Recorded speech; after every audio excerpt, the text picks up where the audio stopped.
Hey folks, Dennis here with Las Vegas Worm Farms, and I'm going to show you how to use our worm castings. We get a lot of questions about how do I use worm castings. So, first thing I'll show you guys, if you're going to make a seed mix, you want to do no more than 20% worm castings. So we like to stay between 10 and 20. In this case, what I like to do is I like to put in 4 handfuls of whatever we're going to have, our soil mix, and then 1 handful of worm castings. That's it. And then I like to repeat this, right? So 2, 3, 4, and then we'll go right back into another handful of the worm castings. Now we can mix this up, and now we got our soil mix ready to go for any of our seeds or transplants or wherever we're gonna put this if we're creating a potting soil or anything like that. There you go, that's it.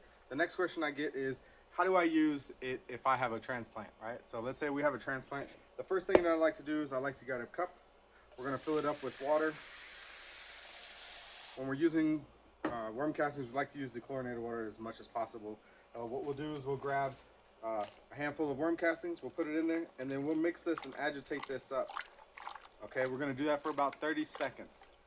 After 30 seconds are up, we're gonna take our transplant and we're gonna soak it. We're gonna let it soak for about 30 minutes or so. Once it's done soaking, we can take our plant out and we can go ahead and transplant it. Pretend this is our garden. We're gonna dig a little hole. Again, this is where the worm castings come in.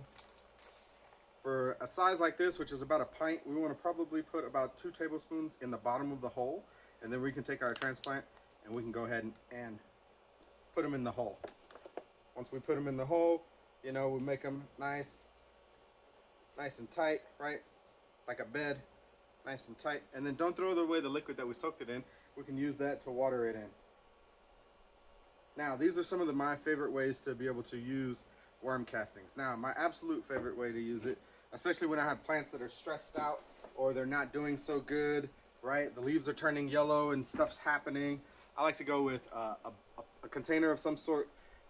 Find one that has a lid on it, because this is what we're gonna do. For every gallon of water, we're gonna add 1 handful of worm castings. Okay, in this case, I wanna do a little bit more. A little bit more when you're making this is better, or it's okay, but not when you're making the soil mix, okay? So 1 handful per gallon of water. Then we're gonna grab our lid.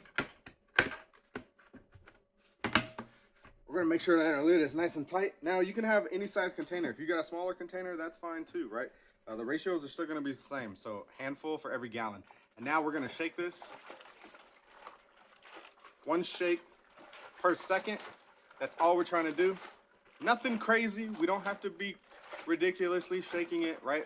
We actually don't want to do that. Just shake it again for about 30 seconds.